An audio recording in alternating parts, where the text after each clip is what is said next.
pessoal, beleza? Bom, vamos dar prosseguimento das cartas de Byron. Hoje, capítulo 7, segunda-feira, 10h30 da manhã, 18 de junho de 1984.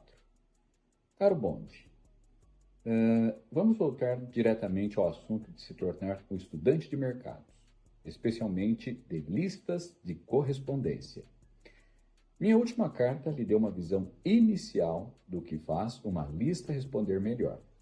Vamos revisar algumas conclusões a que chegamos com base nos dados da carta de ontem. Você vai se lembrar, é claro, que eu disse que, como regra geral, qualquer lista de compradores comprovados por correspondência terá desempenho melhor do que qualquer lista de não compradores. Agora, como outra regra geral, existem 3 diretrizes principais nas quais você pode confiar ao escolher listas para testar. Essas 3 diretrizes são recência, frequência, valor de venda. Segue uma breve explicação. Recência.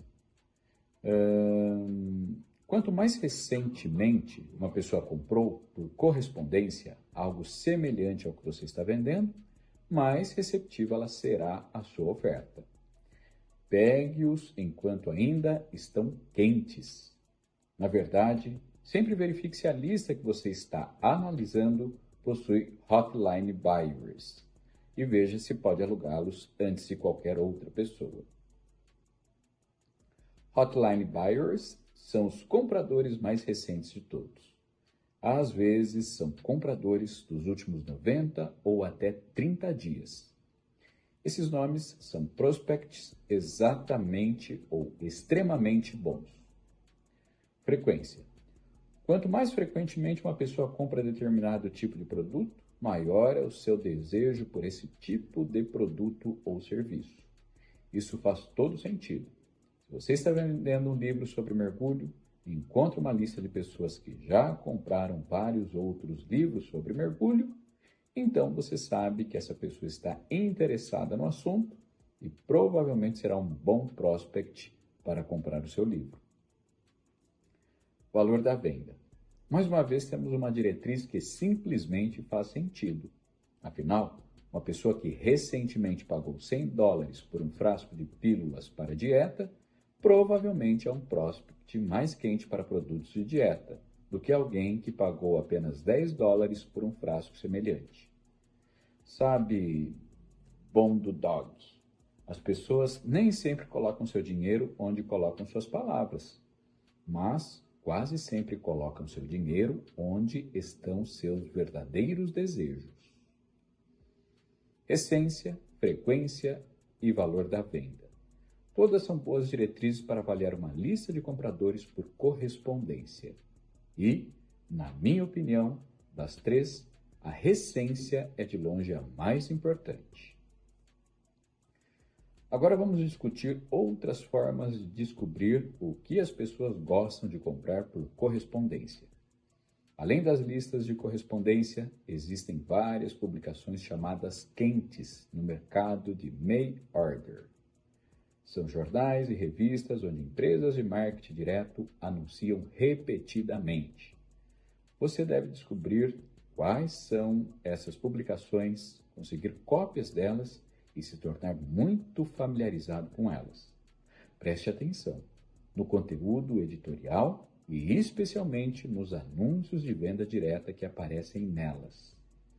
Existe um boletim da Nova York chamado Gallagher Report. Esse boletim cobre o mundo da publicidade e, uma vez por ano, publica uma edição especial que lista todas as principais revistas e as classifica por circulação. Você deveria conseguir uma cópia dessa edição especial? Peça ao Eric. E então conseguir cópias das 100 principais revistas e analisá-las para descobrir quais delas carregam muitos anúncios de venda por correspondência.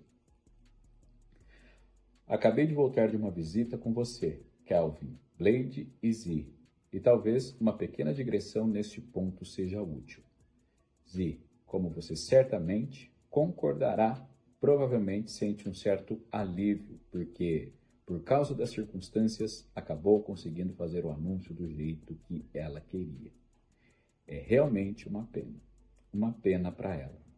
Você acabou de ver um excelente exemplo de por que geralmente trato clientes com mão de ferro.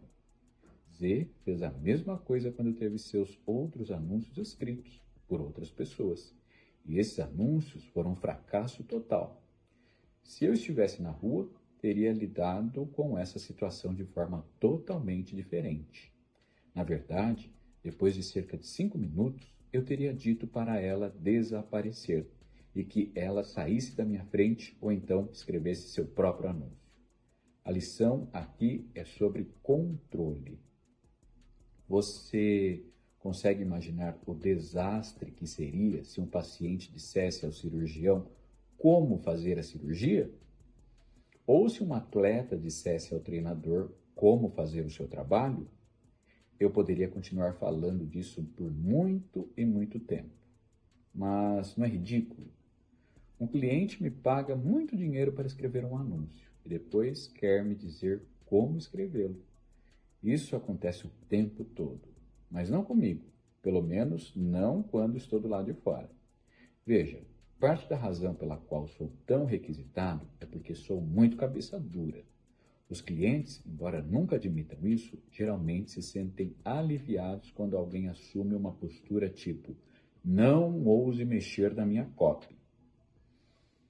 Como você sabe, eu não podia fazer uma cena na sala de visitas, mas pode ter certeza que na próxima vez que eu falar com Z, vou, silenciosa, mas firmemente, colocar muita dor na mente dela. Aqui vai outro exemplo da importância do controle. Quando Blade me chamou de lado, uma das coisas que ele explicou foi que, nome removido, em Las Vegas, quer colocar as comissões em um projeto e adiar o pagamento para mim. Aqui está o ponto. Nome removido. É um dos caras bons. E, infelizmente, até os caras bons têm dificuldade em cumprir seus acordos quando o assunto é dinheiro. Essa é uma das razões pelas quais tento estruturar meus negócios de forma que eu seja pago frequentemente. Quando há muito dinheiro envolvido, é muito fácil para os clientes escreverem aqueles cheques. E o que torna ainda mais difícil para o cliente é que ele geralmente acredita que não precisa mais de você, que já tem o anúncio. Há uma lição aqui. Mas também estou apenas desabafando. Vamos voltar ao assunto de perceber os mercados. Aqui eu quero resumir uma das regras de sucesso do marketing de Halbert. É esta: venda às pessoas aquilo que elas querem comprar. Tão óbvio, tão ignorado e tão importante. Agora, uma coisa que ainda não mencionei é que você deve ficar atento a anúncios, peças de mala direta que aparecem repetidamente. Isso significa que quem está veiculando o anúncio acertou um nervo do mercado. E uma boa maneira de ganhar dinheiro é atingir esse mesmo nervo, mas fazer isso melhor. Mas eu sei que eu estou sendo redundante. A coisa mais importante a fazer primeiro é localizar esses botões quentes. Você não precisa adivinhar, você não precisa se perguntar. Você não precisa perguntar às pessoas ou fazer pesquisas. Tudo o que você precisa fazer é observar. Observe os anúncios que continuam aparecendo. Observe o tamanho das listas de correspondência disponíveis para aluguel em diferentes áreas de produto. Observe as peças de mala direta que continuam sendo enviadas mês após mês e às vezes ano após ano. Enfim, mais amanhã. Eu te amo e boa sorte, pai. Tá aí, leitura da carta 7 do Gary Albert ao filho. Agora vamos ao resumo comentado pelo nossa inteligência.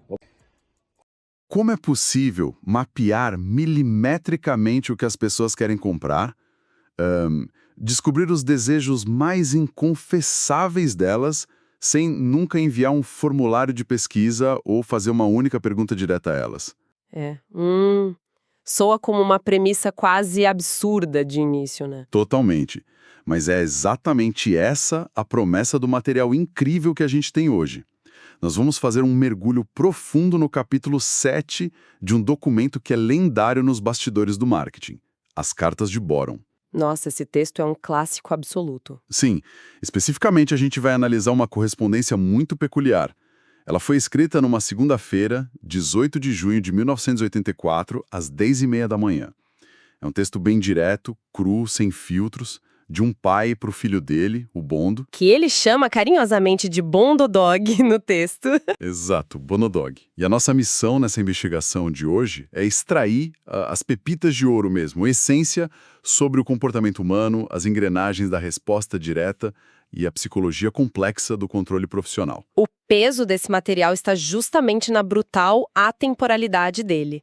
O que fica muito evidente ao dissecar essa carta é que o objetivo do autor não era descrever como o mercado editorial funcionava lá em 84. O foco real é a arquitetura de como a gente toma decisões, certo? Exatamente. As ferramentas de venda mudaram, claro. Migraram dos catálogos impressos para algoritmos invisíveis hoje em dia. Mas o cérebro humano, tipo as pulsões de desejo e a mecânica de como a gente aloca o nosso dinheiro, operam com o exato mesmo sistema operacional de 4 décadas atrás. Certo, então vamos desempacotar isso. Porque logo nas primeiras linhas o texto já entra derrubando aquele mito romântico de que um argumento brilhante consegue converter qualquer pessoa. Ele joga a real logo de cara. A premissa central estabelecida ali é que uma lista de compradores comprovados sempre vai esmagar o desempenho de uma lista de não compradores, sob qualquer circunstância. Sem dúvida. A orientação dele é focar energia exclusivamente em quem já tem o atrito de compra reduzido. E para qualificar esse público, a carta apresenta a famosa trindade de avaliação: recência, frequência e valor da venda. E como exatamente essa triagem, que é bem implacável, separa quem vale o investimento de quem é pura perda de tempo. A genialidade dessa trindade está na forma como ela prioriza a atenção. A recência, por exemplo, é tratada como uma métrica soberana. É inquestionavelmente a mais importante das três para o autor. Ele usa aquele termo hotline buyers, né? Isso. Os hotline buyers para descrever os compradores mais recentes. Aquela galera que abriu a carteira nos últimos 30 a 90 dias. E isso revela muito sobre o estado de excitação e vulnerabilidade do consumidor. Tipo, a janela de oportunidade do desejo de compra está escancarada nesse período. Exato. A lógica é que tentar acessar essas pessoas antes de qualquer concorrente não é só uma tática agressiva, é o alicerce para você converter em alta escala. O calor do momento é um ativo invisível que esfria assustadoramente rápida. E aí, quando a gente entra no segundo pilar, que é a frequência, o que me chama muito a atenção para um público que já entende a mecânica do mercado não é a definição básica do conceito, mas como ele é usado como uma métrica inegociável. É o filtro de quem realmente está engajado. Sim. O exemplo que ele dá na carta é muito bom. É o de alguém que compra vários livros sobre o tema de mergulho.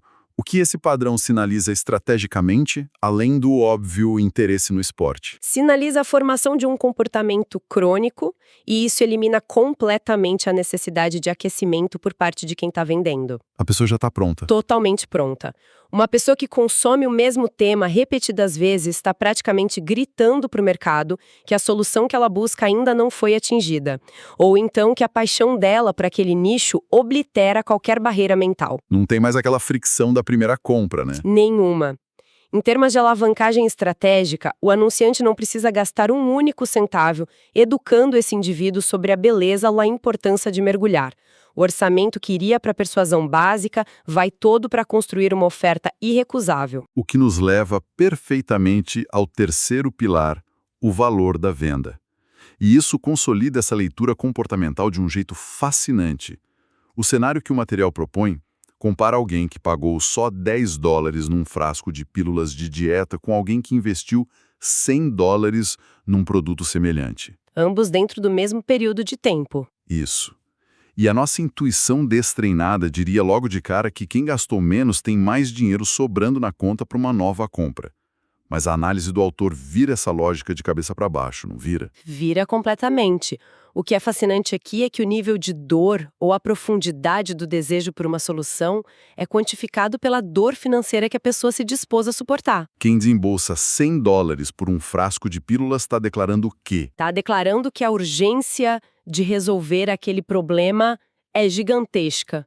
O prospecto mais valioso é aquele que já provou na prática que o limite da conta bancária dele acompanha a altura da dor que ele está sentindo. Nossa, isso deságua na observação mais cortante de todo o texto para mim.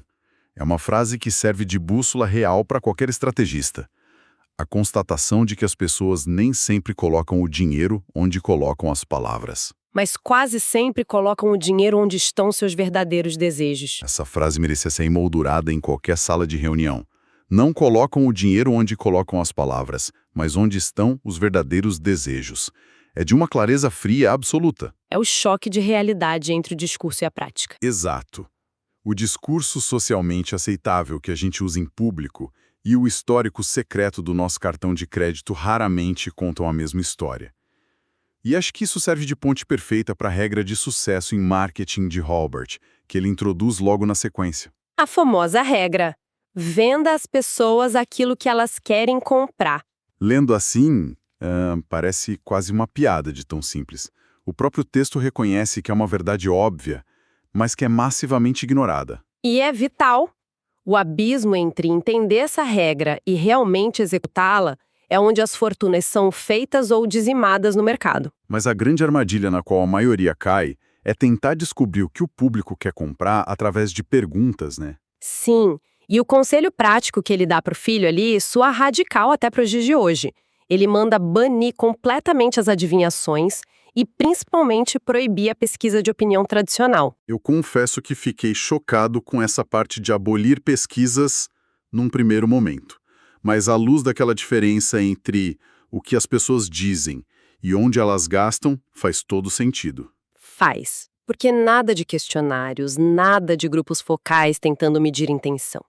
Se você parar alguém na rua com uma prancheta, o entrevistado vai te entregar a versão idealizada e moralmente correta dele mesmo. Ele não vai dizer que comprou a pílula de $100. Jamais. A observação, por outro lado, foca no fato consumado. A única bússola confiável que ele recomenda é a observação passiva e meticulosa das ações reais de compra. Mas como essa observação rigorosa era estruturada na prática lá atrás? Porque a gente tem que considerar que em 1984 não existiam painéis digitais mapeando cada clique do usuário. O trabalho braçal era intenso. A tática que ele descreve envolvia monitorar obsessivamente as publicações mais quentes do mercado. Jornais e revistas onde as empresas faziam grandes investimentos publicitários de forma repetida. E ele detalha uma estratégia específica também, não é? Sim, ele menciona o Gallagher Report, que era um boletim muito influente lá de Nova York que cobria a indústria da publicidade. A instrução para o filho era acionar um contato, ele chama de Eric, para conseguir uma cópia da edição especial anual que classificava 100 principais revistas por circulação. E a partir daí? A partir daí, o trabalho exigia um foco analítico brutal. Era literalmente debruçar sobre essas 100 revistas e dissecar cada anúncio de venda direta veiculado nelas. Espera, analisar as 100 principais revistas manualmente? A fricção de fazer isso numa época totalmente analógica devia separar na mesma hora os amadores dos profissionais com sangue nos olhos. Sem dúvida. Hoje em dia, a gente tem ferramentas de espionagem digital que entregam os anúncios com mais impressões em questão de segundos. Mas o princípio de focar na análise da repetição continuada permanece idêntico. O material enfatiza bem que o critério de ouro não é o anúncio mais bonito ou esteticamente inovador, mas sim aquele que simplesmente se recusa a sair de circulação. Exato, porque a repetição é a métrica definitiva e incontestável de lucratividade. Pensa bem, nenhuma empresa financia a veiculação do mesmo material de vendas, mês após mês e às vezes por anos, se a operação estiver sangrando caixa. Não tem como sustentar. Aqui é que fica realmente interessante. O anunciante que mantém a campanha rodando ininterruptamente acertou um nervo do mercado, como o texto diz. Encontrou a interseção perfeita entre a dor obscura do público e a oferta do produto. O rastro visível do sucesso não está na genialidade criativa que ganha prêmio em festival, está puramente na permanência da mensagem. E o objetivo de identificar esse nervo atingido não é só para fins de estudo acadêmico de jeito nenhum. Se a repetição é a prova irrefutável de que as pessoas estão enviando capital em massa para resolver aquele desejo, a inteligência competitiva ditada na carta exige mapear esse fluxo. É ir para onde o dinheiro já está indo. Exatamente. É a constatação de que é infinitamente mais inteligente entrar no caminho do dinheiro que já está se movendo ferozmente, em vez de ficar tentando criar uma demanda do zero baseada em achismos. Não, e a auditoria de onde o dinheiro está sendo gasto de forma consistente remove quase todo o risco daquela inovação cega. Depois que o desejo bruto é validado pela repetição das campanhas dos outros, o seu trabalho estratégico passa a ser refinar a abordagem. Encontrar aquele botão quente coletivo, aprimorar a promessa, otimizar a entrega. E capturar a demanda que já está em ponto de ebulição. É sobre colocar um motor muito mais potente na roda que já está girando e gerando lucro, em vez de tentar inventar a roda de novo. Entender o mecanismo desse desejo do consumidor é hipnotizante, mas a carta dá uma guinada brilhante na sua segunda metade. E a transição temática ali é muito elegante. É uma mudança de marcha bem perceptível. A gente passa de como decodificar o desejo oculto do mercado para como gerenciar o desejo psicológico do cliente por controle. A correspondência muda totalmente o tom para relatar uma visita a umas figuras chamadas Kevin, Blade e especificamente uma pessoa identificada apenas como Z. Esse relato sobre as interações com a Z soa como um desabafo de bastidores, né? Mas, na verdade, ele disseca a anatomia de um desastre corporativo totalmente previsível. O caso da Z é um estudo de caso perfeito sobre o perigo letal da subversão de papéis no ambiente de negócios. Pelo que ele conta, devido às circunstâncias ali do momento, ela acabou ditando milimetricamente como o próprio anúncio dela deveria ser redigido e estruturado. E o texto faz questão de alertar que essa dinâmica não era um incidente isolado. A pessoa em questão já tinha cometido esse mesmo erro de microgerenciamento no passado, usando escritores profissionais como se fossem meros digitadores das ideias confusas dela. O que, invariavelmente, resultou em fracassos absolutos de vendas. A indignação que o autor transmite ao descrever essa cena é muito palpável. Ele não esconde a irritação em nenhum momento. Fica muito claro que a única razão para ele não ter feito uma intervenção drástica ali mesmo foi a necessidade de manter a etiqueta social, sabe? Porque ele estava na sala de visitas de outra pessoa. Sim, ele até escreve que se eles estivessem num ambiente estritamente profissional, na rua, como ele diz, a tolerância teria sido zero. Era papo reto. Ou ela desaparecia da frente dele em 5 minutos, ou assumia a máquina de escrever e fazia o trabalho sozinha. Essa postura implacável, de mão de ferro, choca bastante quem foi doutrinado com aquela ideia servil de que o cliente tem sempre razão. Choca mesmo. Mas a analogia que ele usa no texto para justificar essa intolerância e interferência é letal e totalmente irrefutável. Conta pra gente essa analogia. Ele levanta a seguinte questão. Imagina o nível da tragédia se um paciente deitado na mesa de operação decidisse instruir o cirurgião sobre onde fazer a incisão. Seria um absurdo completo. Ou se um atleta novato tentasse ditar ao treinador campeão como o treinamento deve ser estruturado. A irracionalidade de pagar honorários estratosféricos a um especialista e depois tentar amordaçar a técnica dele é uma epidemia crônica nos negócios. E a raiz profunda desse comportamento nem é o excesso de ego do cliente, né? O texto aponta para outro lado. Aponta para o excesso de ansiedade. É um medo. E é exatamente nesse ponto que a psicologia das relações comerciais vira de cabeça para baixo de novo. A intuição comum sugere que um prestador de serviço submisso, aquele que acata toda e qualquer alteração, deixa o contratante feliz e satisfeito. Mas a análise profunda aponta para o mecanismo oposto. Exato. Quando o especialista adota uma postura agressivamente protetora em relação ao próprio ofício, comunicando algo como, olha, não ouse mexer na minha copy, não altere uma vírgula do meu texto, a reação secreta e não verbalizada do cliente não é de ofensa. É de um alívio avassalador. A dinâmica de autoridade estabelece um contorno vital de segurança psicológica para quem está pagando. O cliente contrata um mestre primariamente porque enfrenta um problema que aterroriza ele, ou que ele já provou que é incapaz de solucionar sozinho. E aquela tentativa desesperada de interferir no processo criativo ou na estratégia é só um sintoma do medo paralisante de que as coisas deem errado mais uma vez. Faz todo sentido.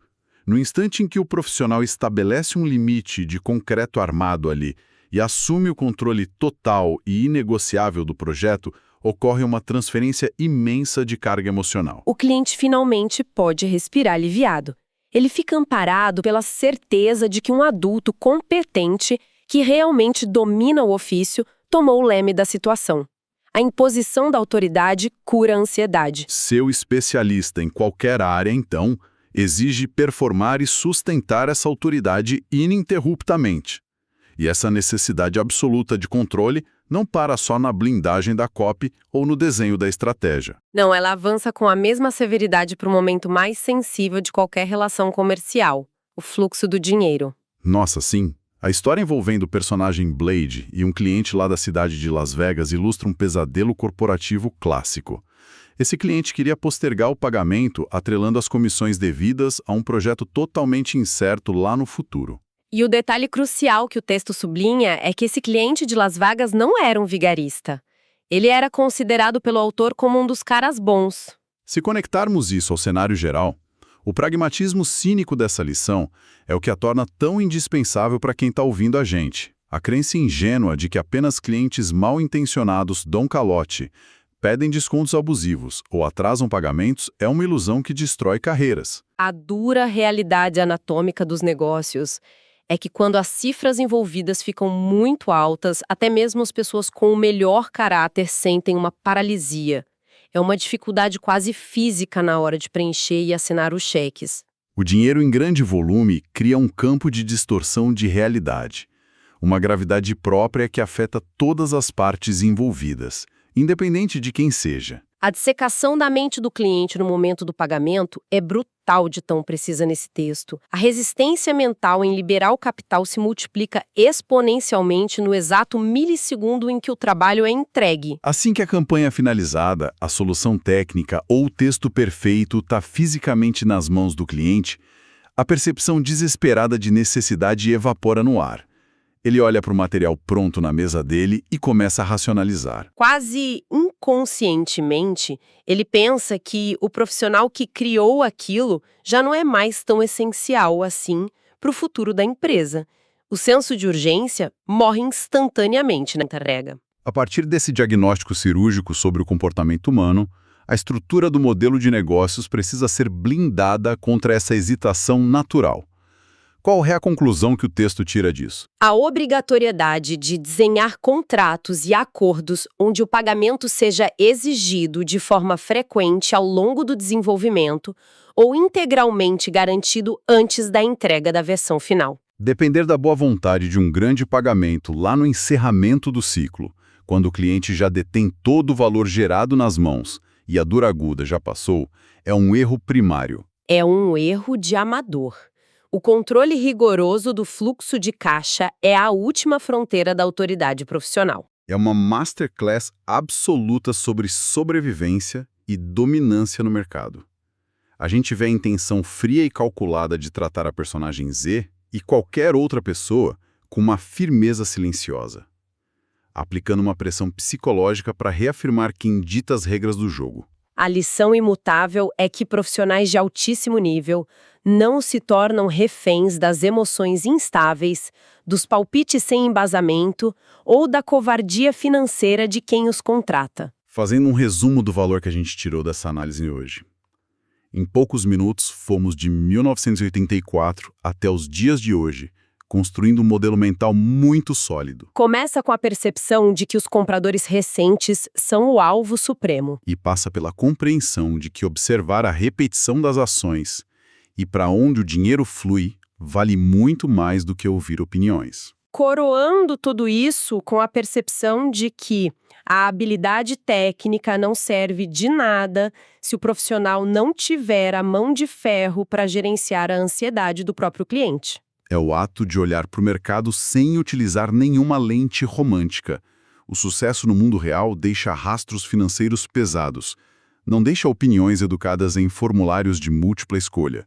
E a competência que transforma realidades exige limites inegociáveis. Para nossa audiência, que navega diariamente pelas complexidades do cenário atual, onde os algoritmos ditam as regras, mas seres humanos com medos ainda assinam os cheques, essa dissecação soa como se tivesse sido escrita hoje de manhã. Totalmente. O avanço formidável da tecnologia só acelerou a velocidade com que a gente expõe os nossos instintos mais primitivos.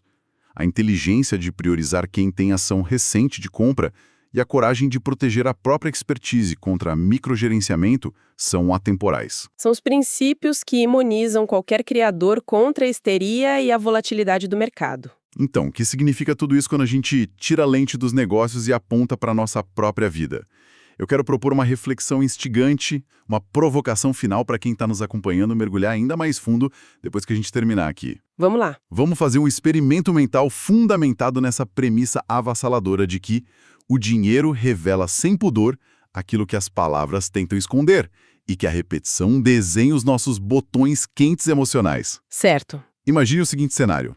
Se amanhã um auditor implacável, frio e completamente imune às nossas justificativas sociais analisasse microscopicamente e puramente os nossos extratos bancários pessoais e os padrões de tudo aquilo que compramos de forma repetida nos últimos 90 dias. Uau, isso já dá um frio na barriga. Pois é, que necessidades cruas, que medos paralisantes de rejeição ou que desejos inconfessáveis de pertencimento sobre nós mesmos esse estranho absoluto desvendaria. Aquilo que talvez nem nós mesmos tenhamos a coragem de encarar no silêncio do nosso quarto, né? Exatamente.